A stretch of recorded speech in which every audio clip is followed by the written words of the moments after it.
विधानसभा चुनाव में भारतीय जनता पार्टी ने प्रदेश में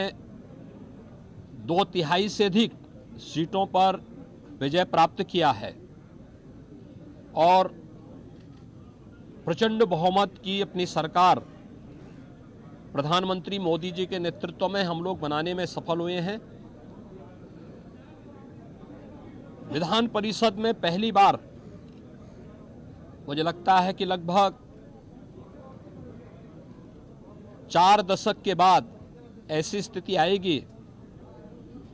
जब सत्ताधारी दल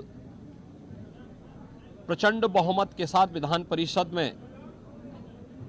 अपना बहुमत बनाने में सफल होगा और मेरी प्रदेश के स्थानीय प्राधिकारी विधान परिषद चुनाव के लिए जो भी मतदाता हैं, क्षेत्र पंचायत समिति के सदस्य, ग्राम प्रधान, जिला पंचायत के सदस्य, पार्षद, चेयरमैन, मेयर, ब्लॉक प्रमुख, जिला पंचायत के अध्यक्ष, माननीय विधायक, माननीय सांसद, मेरी उन सब से अपील है कि प्रदेश के अंदर लोक कल्याणकारी कार्यक्रम को आगे बढ़ाने के लिए आवश्यक है कि दोनों सदनों में एक पार्टी की पूर्ण बहुमत प्राप्त हो। विधानसभा में 2017 में भी प्रचंड बहुमत के साथ भारतीय जनता पार्टी को प्रधानमंत्री मोदी जी के आह्वान पर प्रदेश की जनता ने अपना आशीर्वाद दिया था। 2022 में भी प्रधानमंत्री मोदी जी के नेतृत्व में प्रचंड बहुमत की सरकार फिर से प्रदेश में बन चुकी है। 2017 में जब हम लोग आए थे विधानसभा में हमारा प्रचंड बहुमत था, लेकिन विधान परिषद में तमाम कठिनाइयों का सामना हमें करना पड़ता था और अपनी नकारात्मक भूमिका के कारण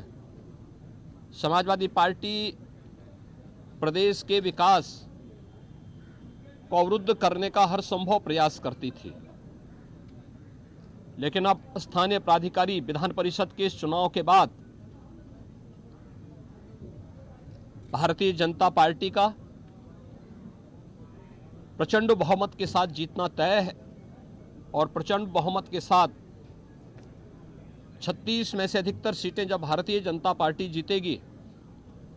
तो स्वाभाविक रूप से प्रदेश के विकास को, लोक कल्याणकारी कार्यक्रमों को, महिलाओं के कल्याण से जुड़ी हुई और उनके स्वावलंबन और सुरक्षा से जुड़ी हुई योजनाओं को, नौजवानों के रोजगार से जुड़े हुए कार्यक्रमों को, अन्नदाता किसानों के हितों के लिए, श्रमिकों के सम्मान और उनके स्वावलंबन के लिए सरकार और बेहतर तरीके से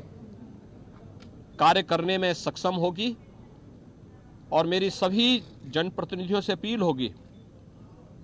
कि प्रदेश के 25 करोड़ नागरिकों के हितों को ध्यान में रखते हुए हम भारतीय जनता पार्टी को जो आशीर्वाद जनता जनार्दन ने विधानसभा में दिया है, विधान परिषद में भी और समर्थन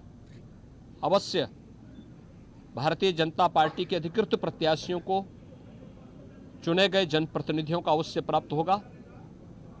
मैं एक बार फिर से पूरे प्रदेशवासियों को वासंतिक नवरात्रि, महाअष्टमी की स्थिति, महानवमी और मर्यादा पुरुषोत्तम भगवान श्री राम के पावन जन्म दिवस रामनवमी की भी हृदय से बधाई देता हूं, अपनी शुभकामनाएं देता हूं। जी, आपने कहा कि गरीबों का आशियाना ना उजाड़े, अधिकारियों को आपने निर्देश दिया, क्या वजह है इसके पीछे? देखिए, प्रदेश में माफिया के खिलाफ जीरो टॉलरेंस की नीति और अपराधियों के खिलाफ जीरो टॉलरेंस की नीति के तहत सरकार कार्य कर रही है। जनता जनार्दन का आशीर्वाद सरकार के सुरक्षा और बेहतर कानून व्यवस्था के मुद्दे पर जनता जनार्दन का, खासतौर पर आधी आबादी का आशीर्वाद भारतीय जनता पार्टी को प्राप्त हुआ। वे पेशेवर माफिया और अपराधी जो पहले सत्ता का संरक्षण प्राप्त करके प्रदेश में गरीबों का, व्यापारियों का, महिलाओं का, उनकी सुरक्षा में सेंध लगाने का कार्य करते थे, या जिन्होंने सरकारी संपत्ति पर, सार्वजनिक संपत्ति पर कब्जा करके प्रदेश में अव्यवस्था पैदा करने का कार्य किया था,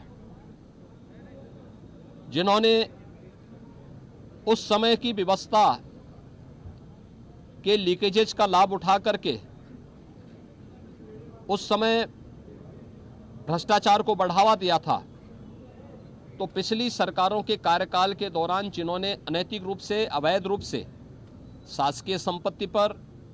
सार्वजनिक संपत्ति पर, गरीबों की संपत्ति पर, व्यापारियों की संपत्ति पर कब्जा किया हुआ है, एंटी भूमाफिया टास्क फोर्स वर्तमान में पूरे प्रदेश के अंदर उस अवैध कब्जे से मुक्त करने के एक बृहद कार्यक्रम को आगे बढ़ा रही है। हम लोगों ने अब तक 2500 करोड़ रुपए की संपत्ति माफियाओं का, पेशेवर माफिया, इसमें पेशेवर अपराधी भी हैं, भूमाफिया भी हैं, खनन माफिया भी हैं, वन माफिया भी हैं, पशु माफिया भी हैं, इन सभी माफियाओं से जुड़ी हुई उस संपत्ति को जब्त किया है और उस पर प्रभावी कार्रवाई चल रही है। लेकिन अपने आशियाना बनाने के लिए, अपना घर बनाने के लिए अगर किसी गरीब ने सार्वजनिक संपत्ति पर कहीं पर कब्जा किया या उसने अपनी झोपड़ी डाली हुई है, तो उस झोपड़ी को तब तक प्रशासन नहीं हटाएगा जब तक कि हम उसके लिए व्यवस्थित कोई सुरक्षित आवास उपलब्ध न करा दें। और इसके लिए पहले से व्यवस्था की गई, उसको आप चिन्हित करिए। अगर वह किसी आरक्षित श्रेणी की कैटेगरी नहीं है तो फिर उस गरीब को वहां उजाड़ा नहीं जाएगा, उसको वहीं का पट्टा वहीं पर हम उपलब्ध करवाएंगे। लेकिन आरक्षित श्रेणी की है तो उन स्थितियों में उन्हें सुरक्षित आवास उपलब्ध करवाने के बाद फिर व्यवस्था देंगे। ऐसे ही स्ट्रीट वेंडर को व्यवस्थित पुनर्वास करने की व्यवस्था और उन्हें सुरक्षित रूप से अपने रोजगार को उपलब्ध करवाने की संभावनाओं को आगे बढ़ा करके पीएम स्वनिधि का भी उपयोग करते हुए राज्य सरकार इस पर कार्य कर रही है। और इसलिए बहुत सख्त हिदायत दी गई है कि प्रदेश सरकार की जो एंटी भूमाफिया टास्क फोर्स की कार्रवाई है, यह कार्रवाई पेशेवर माफिया और अपराधियों के लिए है, किसी गरीब, निरीह, कमजोर व्यक्ति के लिए नहीं है। और उसके प्रति एक संवेदना और सहानुभूति हमारी पूरी होनी चाहिए। इस बात को जरूर ध्यान रखेंगे।